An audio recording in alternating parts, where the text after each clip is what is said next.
우리에게 주시는 하나님의 말씀은 에스겔 37장 1절에서 14절 말씀, 에스겔 37장 1절에서 14절 말씀입니다.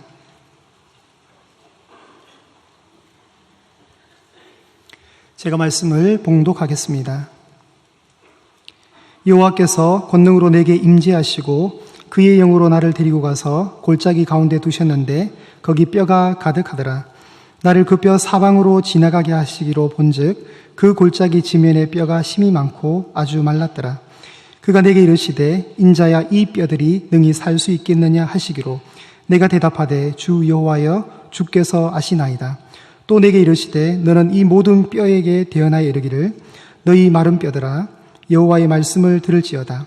주 여호와께서 이 뼈들에게 이같이 말씀하시기를 내가 생기를 너희에게 들어가게 하리니 너희가 살아나리라. 너희 위에 힘줄을 두고 살을 입히고 가죽으로 덮고 너희 속에 생기를 넣으리니 너희가 살아나리라. 또 내가 여호와인 줄을 너희가 알리라 하셨다 하라. 이에 내가 명령을 따라 대언하니 대언할 때 소리가 나고 움직이며 이 뼈 저 뼈가 들어맞아 뼈들이 서로 연결되더라. 내가 또 보니 그 뼈에 힘줄이 생기고 살이 오르고 그 위에 가죽이 덮이나 그 속에 생기는 없더라. 또 내게 이르시되 인자야 너는 생기를 향하여 대언하라. 생기에게 대언하여 이르기를 주 여호와께서 이같이 말씀하시기를 생기야 사방에서부터 와서 이 죽음을 당한 자에게 불어서 살아나게 하라 하셨다 하라. 이에 내가 그 명령대로 대언하였더니 생기가 그들에게 들어가매 그들이 곧 살아나서 일어나 서는데 극히 큰 군대더라. 또 내게 이르시되 인자야 이 뼈들은 이스라엘 온 족속이라. 그들이 이르기를 우리의 뼈들이 말랐고 우리의 소망이 없어졌으니 우리는 다 멸절되었다 하느니라.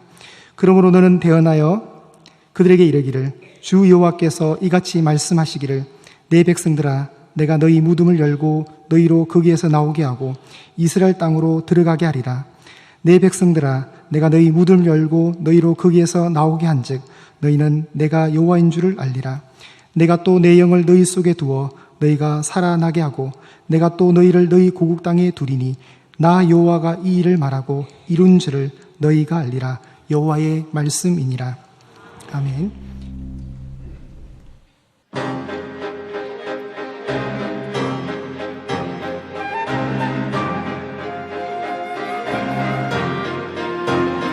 함께하며 누가 대적하랴. 주의 사랑에서 끊을 수 없네. 그 어떤 시련도 고통과 험한 빛과 주님과 모진 가난도 창공과 위험도 함께하며 누가 대적하랴. 주의 사랑에서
사랑합니다. 좌우 옆에 분에게 사랑과 축복의 인사 나눠주시기 바랍니다. 사랑합니다. 축복합니다. 할렐루야. 찬양대와 오케스트라 통해서 영광 받으시고 여러 성도님들의 섬김을 받으신 주님, 이제 말씀으로 우리의 심령을 섬겨 주실 것을 소망합니다. 오늘은 종교개혁주일입니다. 501주년 되었습니다. 이 시대에 우리가 간직해야 될 종교개혁의 가장 중요한 정신은 무엇일까요? 하나님 앞에서 순결하고 또 온 마음으로 하나님을 섬기며 따르는 삶, 이것이 우리가 회복해야 될 종교개혁의 정신이라고 생각합니다. 501년 전에 당시의 사회 가운데는 로마 천주교가 아주 막강한 권력을 가지고 있었고 성도들의 삶을 짓누르고 있었다, 이렇게 볼 수 있습니다. 사실 요즘에 어떤 종교가 성도들의 삶을 짓누른다, 이렇게 보기는 어려울 것 같아요. 요즘은 오히려 과거의 로마 천주교에 해당했던 그 힘은 세속주의에 있다라는 판단이 듭니다. 세속주의는 거의 종교죠. 왜냐하면 가치를 붙잡고 있고 또 삶 전체를 세속주의가 지배하고 있기 때문에 이것은 분명히 종교와 같은 힘을 갖고 있다라고 볼 수 있습니다. 로마 천주교에 대항하여서 501년 전에 종교개혁가들은 자신들의 목숨을 내걸었습니다. 이 시대에 우리는 뭘 내걸어야 할까요? 사실 세속주의는 우리에게 목숨을 요하지 않습니다. 아마 이 시대에 세속주의를 대항하는 우리들의 또 다른 종교개혁은 영적인 순결함과 거룩함을 내걸고 싸워야 될 치열한 영적인 전투가 아닌가 생각해 봅니다. 성경으로 돌아가고 오직 하나님의 영광을 위하여 살아가는 이 일에 온 교우님들이 하나가 될 때, 그리고 이것을 지속적으로 행할 때 이 시대에 종교개혁의 정신이 살아 움직이리라 확신합니다. 이제 다시 에스겔서로 돌아와 봅니다. 오늘은 에스겔서 5번째 말씀이고요. 에스겔서에는 환상이 많이 등장합니다. 오늘 환상은 에스겔서 전체에서 대표적인 환상이지요. 마른 뼈 골짜기에 있었던 환상입니다. 성령께서 에스겔을 이끌어서 특별한 장소로 인도하는데 그곳에 마른 뼈가 굉장히 많이 있었습니다. 그 모습을 오늘 본문을 통해서 한번 확인하기 원합니다. 1절과 2절 말씀인데 같이 달아 읽겠습니다. 여호와께서 권능으로 내게 임재하시고 그의 영으로 나를 데리고 가서 골짜기 가운데에 두셨는데 거기 뼈가 가득하더라. 나를 그 뼈 사방으로 지나가게 하시기로 본즉 그 골짜기 지면에 뼈가 심이 많고 아주 말랐더라. 당시의 상황이죠. 본문의 이야기는 계속 반복되면서 다소 긴 그 구절이지만 11절 이하로 가게 되면 이 마른 뼈들에 대한 이야기를 소망이 끊어져서 죽게 되었다 정도가 아니라 아예 무덤 속에 있는 그런 상태를 설명해 주고 있습니다. 12절에 보면 그러므로 너는 대언하여 그들에게 이르기를 주 여호와께서 이같이 말씀하시기를 내 백성들아 내가 너희 무덤을 열고 나와. 무덤 안에 죽은 영혼이었다라고 가르쳐 주는 것이죠. 여러분, 이 마른 뼈 골짜기의 환상은 당시 이스라엘 백성들의 상황이 무엇이었냐면 바벨론에 끌려갔지요.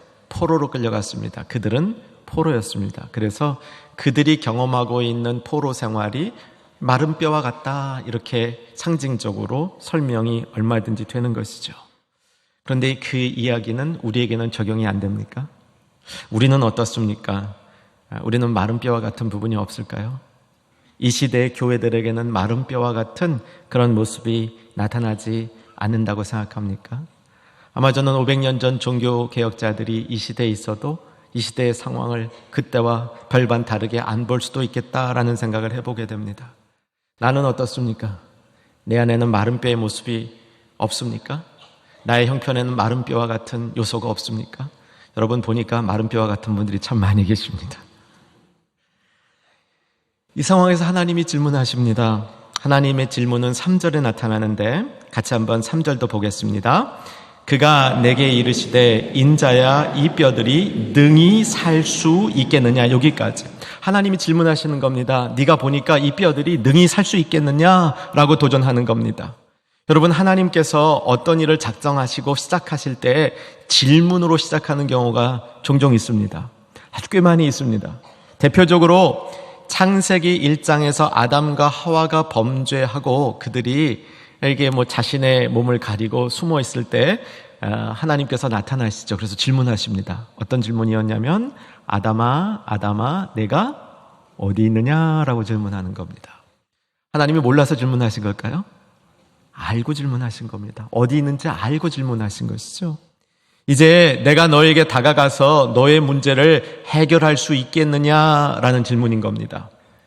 하나님의 질문에 대해서 우리는 답변할 준비가 되어 있어야 되는 것이지요. 입으로 답변할 준비가 되어 있는 것이 아니라 우리의 자세와 태도로 답변할 준비가 되어 있어야 합니다. 에스겔이 어떻게 답변하는지 보시기 바랍니다. 아까 읽지 못했던 3절 끝부분 읽습니다. 내가 시작. 내가 대답하되 주 여호와여 주께서 아시나이다. 주님께서 아십니다 라고 반문하는 겁니다. 사실 이게 무슨 의미인지 정확히 딱 우리 머릿속에 뜻이 이해되지는 않는 것 같아요. 그런데 깊은 함의가 있습니다. 이 안에는 하나님이 하시는 일을 내가 어떻게 알겠습니까? 겸손이에요. 근데 우리는 겸손한 것 같은데 겸손하지 않을 때가 많아요. 하나님 하시는 일을 내가 어떻게 알겠습니까? 알아서 하세요. 그냥 진행하세요. 저는 어떻게 되는지 보고 그 다음에 결정하겠습니다. 이런 태도가 참 많아요. 그런데 여기서 주께서 아시나이다 이 말에는 두 가지 중요한 내용이 융합되어 있다라고 보이는데, 하나는 주님이 하시는 일을 내가 어떻게 알게 사옵나이까? 그런데 알기 원합니다. 알기 그냥 원하는 것이 아니라 알기를 갈망합니다. 제발 좀 알려주세요. 알려만 주시면 제가 그 뜻을 따르겠습니다. 이 말이 담겨 있는 것이죠. 하나님이 사역을 시작할 때 그 사역 앞에 바르게 반응하는 인물이 있습니다. 하나님은 마른 뼈 골짜기에 있는 그 뼈들을 다시 살릴 계획을 가지시고 시행을 하시는데 그것을 위하여 세운 인물이 있는 겁니다. 에스겔이죠. 에스겔에게 먼저 묻는 겁니다. 내가 이 일을 할 수 있겠느냐? 에스겔이 답합니다. 주님, 제가 어떻게 다 주님의 뜻을 알겠습니까? 그런데 알려만 주시면 제가 뭐든지 하겠습니다. 제가 할 수 있는 일이 뭐든지 그 일을 감당해 보겠습니다. 에스겔의 이런 자세를 주님이 준비시키신 것이죠. 어떤 주석가는 이 에스겔의 이런 모습을 욥기 14장 14절에 나온 것과 같다. 자막으로 보여드릴게요. 욥기 14장 14절에 나온 것과 같다라고 주석을 하는데, 우선 먼저 욥기 같이 읽겠습니다. 장정이라도 죽으면 어찌 다시 살리이까? 나는 나의 모든 고난의 날 동안을 참으면서 풀려나기를 기다리겠나이다. 욥이 거의 절정으로 힘든 상황 속에서 쓴 자기 표현인데, 장정이라도 죽으면 살아날 길이 없다는 것이죠. 하물며 마른 뼈 골짜기에 그렇게 가득한 뼈들이 어떻게 살아나겠습니까? 인간의 상식으로는 안 되는 것인데, 주께서 하시겠다고만 하시면 그 일이 이루어질 줄로 알고 그 날까지 나는 어떠한 어려움이 있어도 참고 견디겠나이다. 욥이 한 얘기예요. 그 자세를 에스겔이 가지고 있었다, 이렇게 이해할 수 있는 것이죠. 저는 본문에서 하나님의 주 관점은 마른 뼈를 살리는 겁니다. 여러분, 하나님께서 마른 뼈를 살리실 수 있다고 믿으십니까? 저도 믿습니다. 오늘 본문은 어떻게 그 회복을 하는지 3단계로 설명이 되는데, 이 3단계 하나하나씩 살펴보고 그 다음에 이 전체를 묶는 하나님의 뜻을 더 깊게 살펴보는 순서로 말씀을 전하겠습니다. 첫 번째 단계는 인간의 관점에서 보아도 상식적인 일이 벌어지고 있습니다. 여기에 좀 들어가기 전에 우리 사랑하는 성도님들에게 다소 어려운 얘기를 제가 한 3분 정도 하겠는데, 우리의 근육 보완을 위해서 잘 따라와 주시기 바랍니다. 이런 내용들을 잘 이해해야 영적 근육이 건강해진 줄로 믿습니다. 하나님에게는 초월성과 내재성이 있다고 합니다. 서로 반대되는 말이죠. 듣기부터 벌써 겁나죠? 초월성, 내재성. 야, 저거 어떻게 하나 따라와 보세요.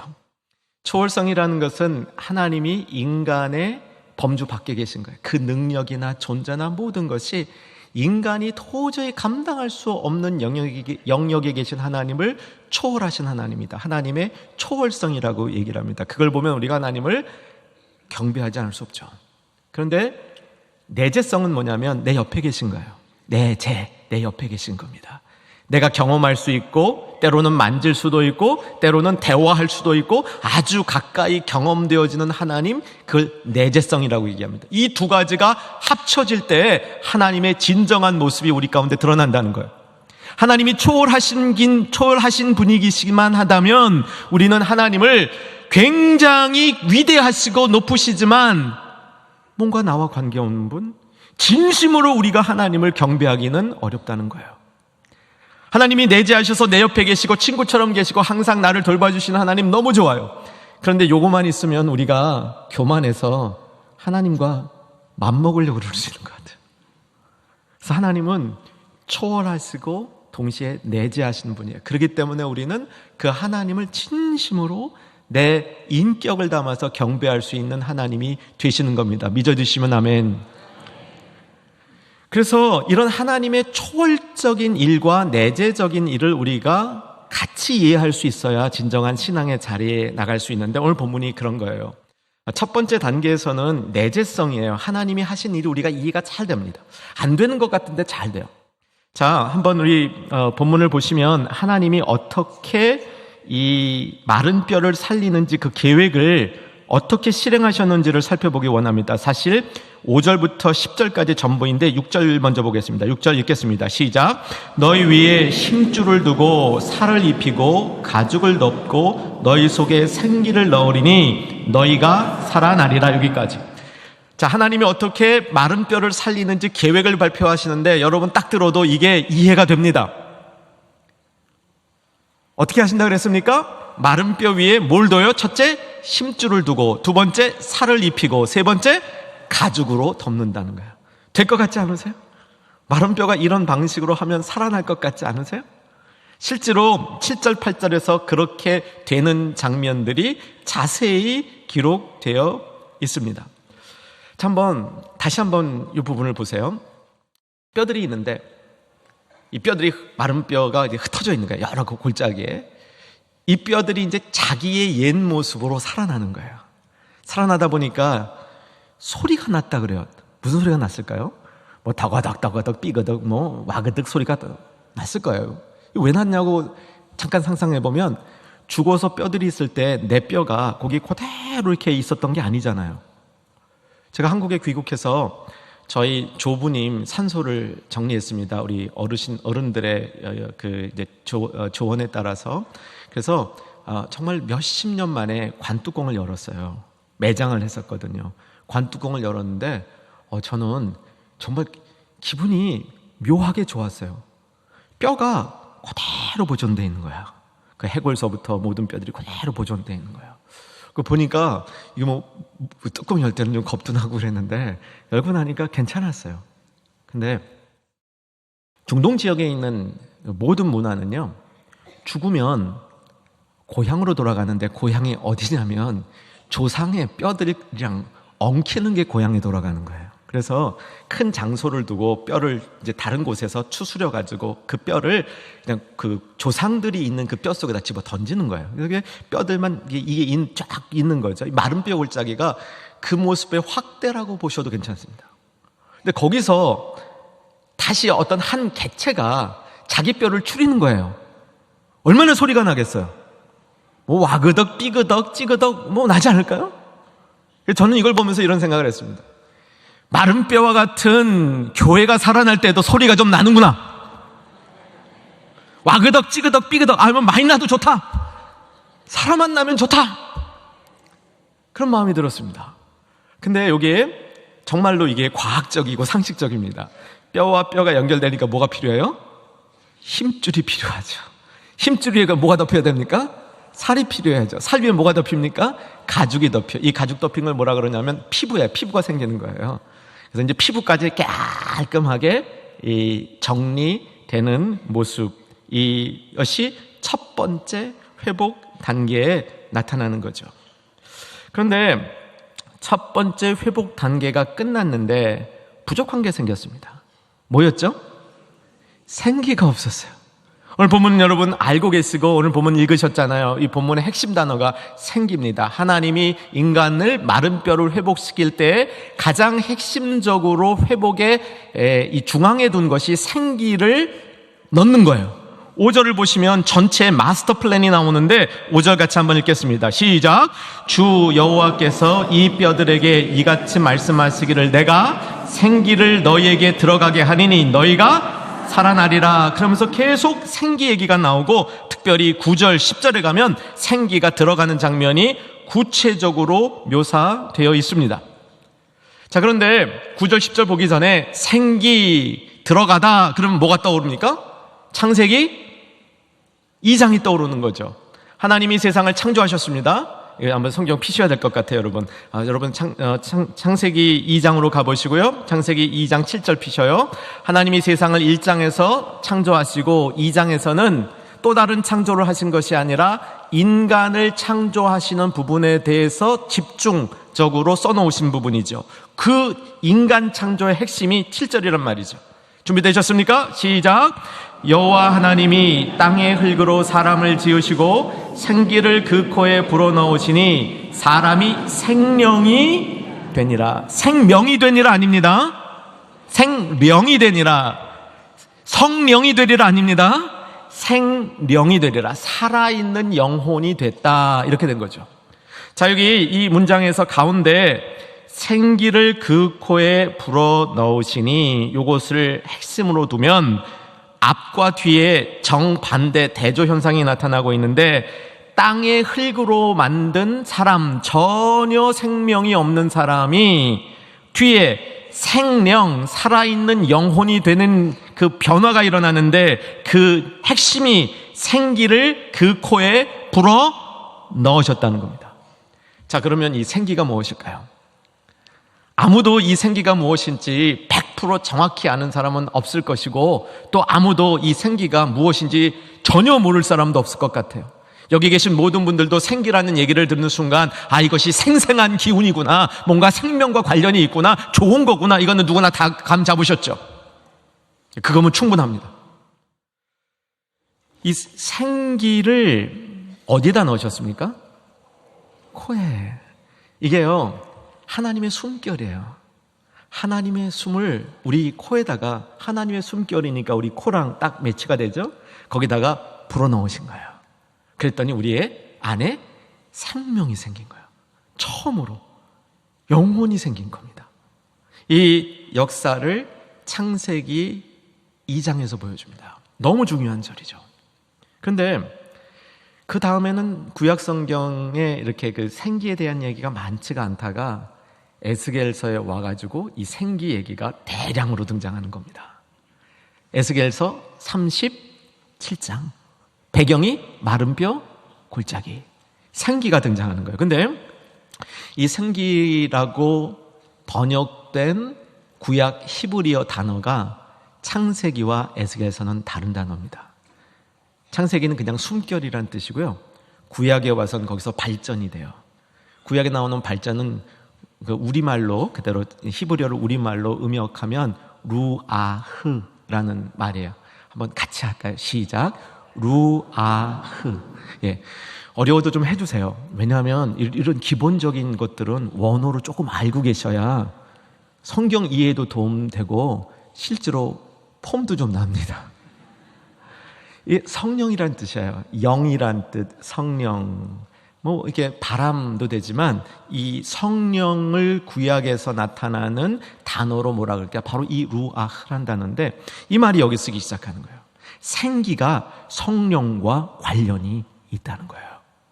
사람을 살리는 일에 성령님의 사역이 관련이 있다는 겁니다. 나아가서 마른 뼈 골짜기에 뼈들이 살아나는 것은 단순히 죽었던 사람들이 집단으로 살아나는 것을 넘어서서 하나님께서 창세기 2장에서 하셨던 창조를 새롭게 하시는 그 능력이 거기에 재현되고 있다, 이런 의미까지 포함이 되는 거란 말씀이죠. 사랑하는 여러분, 우리가 살려면 하나님의 숨결이 있어야 됩니다. 하나님의 숨결이 우리 안에 없으면 이것은 고깃덩어리인 육체이죠. 그저 세상에 있는 호흡하는 생물들의 가지고 있는 그 생명과 다를 것이 없는 겁니다. 진정한 생명은 하나님께서 그 생기를 우리에게 불어 넣어 주셔서 그 생기가 우리 안에 있을 때 생명이 있다는 것이죠. 여러분을 사모하시길 바랍니다. 그리고 그 생기로 살아갈 수 있는 우리들의 삶이 되어야 되겠죠. 여러분, 그래서 하나님이 생명의 주인이셔요. 생기를 끊어버리면 아무것도 아닙니다. 세상에 그렇게 권력이 있고 그렇게 부가 있고 그렇게 명예가 있는 사람, 하나님이 그 안에 생기 탁 끊으면 그냥 꼬꾸라지는 거예요. 성경에 나오는 어리석은 부자, 갑자기 부자 됐잖아요. 즐기고 살고 싶었잖아요. 준비 다 됐잖아요. 그랬는데 그 영혼에게 들리잖아요. 너 영혼 오늘 내가 부른다. 이제 네 소출 두고 내가 너 호출한다. 그러니까 이 영혼 어떻게 돼요? 아무 쓸모없는 거잖아요. 그 코에 생기를 불어넣으신 하나님, 그 하나님께서 생기를 끊으시면 아무것도 아닌 거예요. 그게 인생이라는 것을 기억하라 라고 도전 주는 거죠. 그러므로 우리는 하나님께 붙어 있어야 될 줄로 믿습니다. 하나님 앞에 붙어 있는 것을 요즘 많은 그 신학적 용어, 또 우리 신앙적 용어로도 관계라고 얘기해요. 하나님과 관계가 회복되어져야 된다. 맞습니다. 오늘 이 시간에도 하나님과의 관계가 우리는 회복되어져야 됩니다. 하나님에게 멀리 있었던 우리의 모습이라면 하나님께 가까이 나가야 되는 것이죠. 근데 이 관계 회복이란 말이 저는 조금 저한테는 좀 아쉬워요. 관계 회복은 좀 동등하고 대등할 때 하는 것 같아요. 우리가 하나님 앞에 관계 회복한다, 이거 조금 교만한 것 같아요. 저는 그 말보다는 제가 더 좋아하는 말이 있습니다. 하나님께 의존해서 대롱대롱 매달려 있어야 된다. 이거 어떻게 해요? 대롱대롱 매달려 있어야 돼요. 이 대롱대롱이 중요한 게요, 대롱대롱 할 때 코는 손 위로 올라와야 돼요. 숨을 쉬어야 되니까. 대롱대롱 매달려 있는, 이게 하나님의 숨결이 우리에게 부어질 때 살 수 있는 자들의 모습이죠. 마른 뼈가 살아났을 때 그 마른 뼈는 하나님과의 관계에 있어서 꼭 붙어 있어야 그 생명을 유지할 수 있다는 것입니다.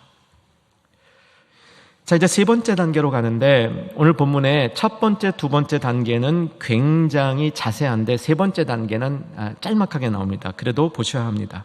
10절 같이 한번 읽습니다. 이에 내가 명대로 대언하였더니 생기가 그들에게 들어가매 그들이 곧 살아나서 서는데 극히 큰 군대더라. 뒤에 있는 표현들은 다 중요합니다. 그냥 일어서서 해도 끝날 테인데 일어서서 서는데 한 번 더 강조된 거예요.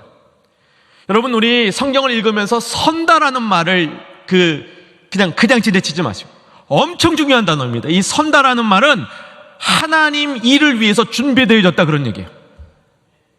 내가 굳건히 섰다는 겁니다. 흔들리지 않는 모습으로 섰다는 거예요. 이 모습 사모하는 여러분 되기를 주의 이름으로 축원합니다. 그런데 그 선 사람들의 모습을 보니까 뭐예요? 극히 큰 군대더라. 이게 뭐겠습니까? 천군이에요. 천군입니다.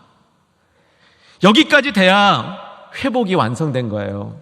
그저 마른 뼈가 사람의 모습 갖췄다? 이거 아닙니다. 여러분, 회복을 이렇게 시시한 수준으로 보지 마시기 바랍니다. 거기에 생기가 들어가서 좋습니다. 이제 살아났어요. 너무너무 좋아요. 그래도 거기 끝 아니에요. 더 세계가 있어요. 다음 단계가 있어요. 뭐냐? 다 같이 일어선 거예요. 마른 뼈들이. 그랬더니 뭐요?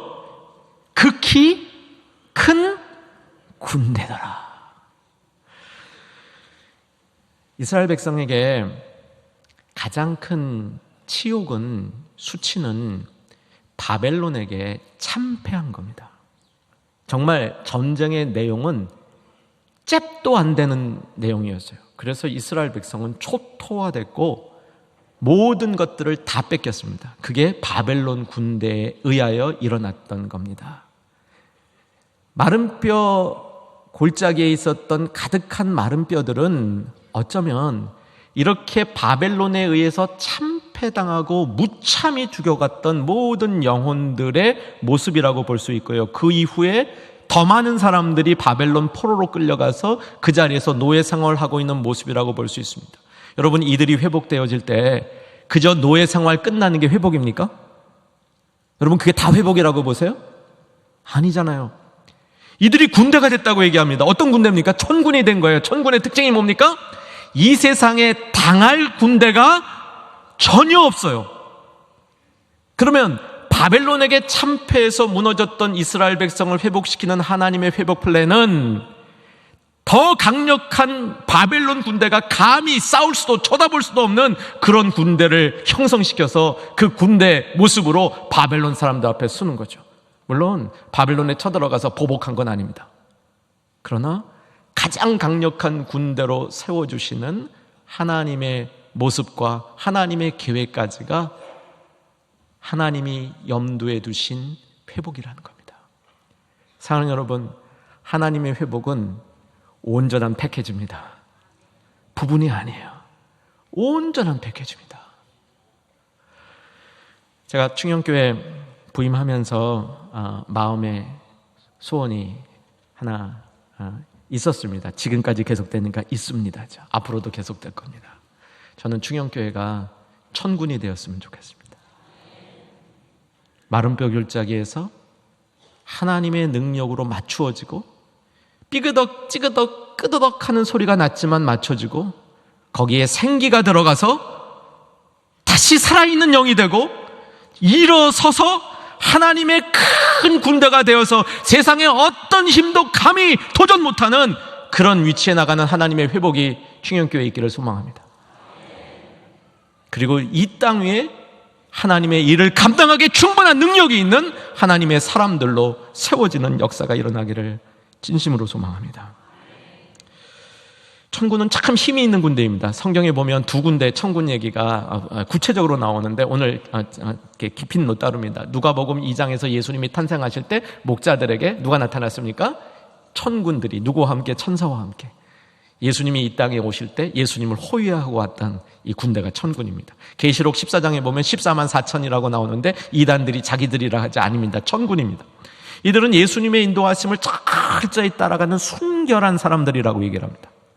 이것이 천군의 모습인 것이죠. 싸우지 않고 이기는 군대인 것 같아요.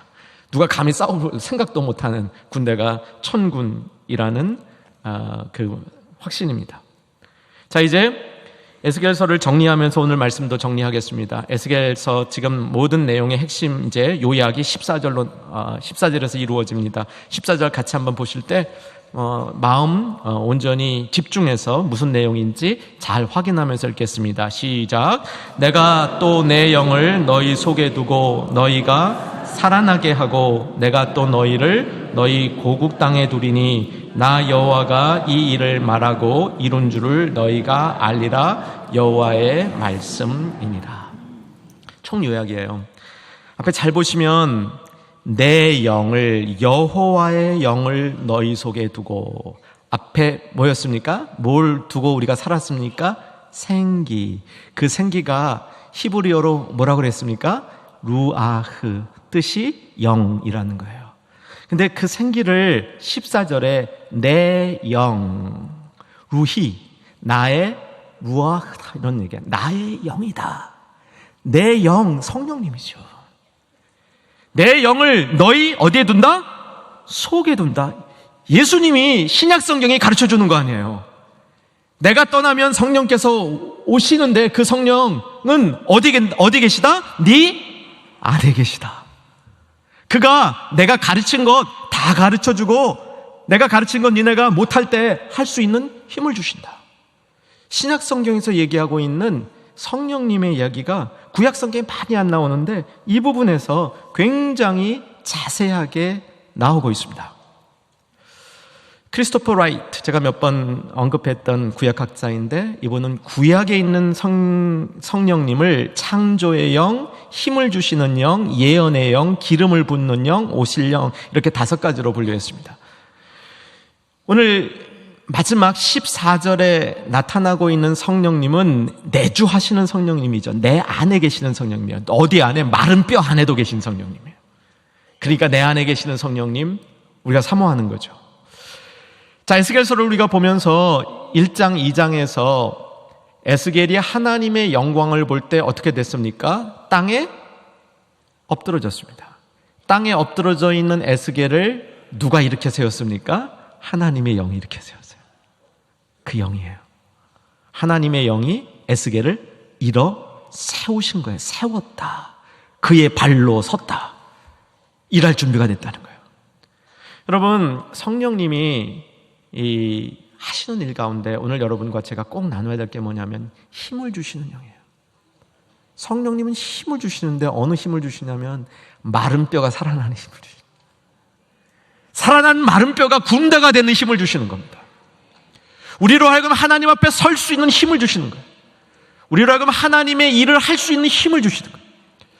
여러분, 구약 백성들이 하나님을 배반해서 언약을 어기고 하나님 앞에서 이제 심판을 받고 하나님이 벌을 줬잖아요. 다시 하나님하고 회복이 됐어요. 이제 다시 잘해보자. 이제부터 내가 내 규례를 잘 지켜라. 그러겠습니다. 그러죠. 근데 여러분의 경험상 되든가요? 그냥 안 되잖아요. 그냥 안 되는데 뭐가 있으면 되냐면 새로운 마음이 들어오면 돼요. 성령께서 함께 하시면 되는 거예요. 이스라엘 백성을 회복시킬 때 하나님께서 그 안에 성령을 안 두시면 이전 모습으로 똑같이 돌아갑니다. 그런데 성령을 그 안에 두셔서 하나님의 일을, 하나님의 법을 따를 수 있고 할 수 있도록 해주는 게 성령님의 역할입니다. 다시 한번 선포합니다. 성령님의 주요 역할 중에 하나는 우리에게 힘을 주시는 겁니다. 영어로 empowering 하는 거예요. 우리에게 힘을 주시는 겁니다. 여러분, 세상에 두 종류의 사람이 있는 것 같아요. 다른 사람 힘 빼면 빼게 만드는 사람. 여러분은 아니기를 주의 이름으로 소망합니다. 다른 사람에게 힘을 주는 사람, 우리 모두이기를 주의 이름으로 소망합니다. 성령의 사람은 다른 사람에게 힘을 주는 사람인데 그 사람은 하나님의 말씀을 지킬 수 있게 해주는 거죠. 이제 말씀을 최종적으로 정리합니다. 14절에 보면 새 모습으로 나타납니다. 우리 안에 성령께서 계실 때 첫째, 살아나리라. 둘째, 고국 땅에 돌아가 거기서 거하리라. 셋째, 내가 여호와인 줄 알리라. 이 세 가지 머릿속에 잘 넣어두셔야 됩니다. 살아나리라 지금까지 살펴봤고요. 두 번째 뭡니까? 고국 땅에 돌아가서 거기서 서리라. 무슨 뜻이냐면요, 여태까지 내가 갈 수 없었던 영역으로 간다는 거예요. 가야만 했는데 갈 수 없는 영역으로 갈 수 있도록 되었다는 겁니다. 이스라엘 백성이 과거에 이 경험을 했는데 출애굽 때 한 겁니다. 그런데 실제로 우리에게는 어떤 의미냐면 천국을 의미하는 거예요. 하나님의 영원한 나라에 가기로 되어 있는데 갈 수 없게 막혔던 일을 돌아갈 수 있게 열어준 거예요. 이게 오늘 회복의 역사인 거죠.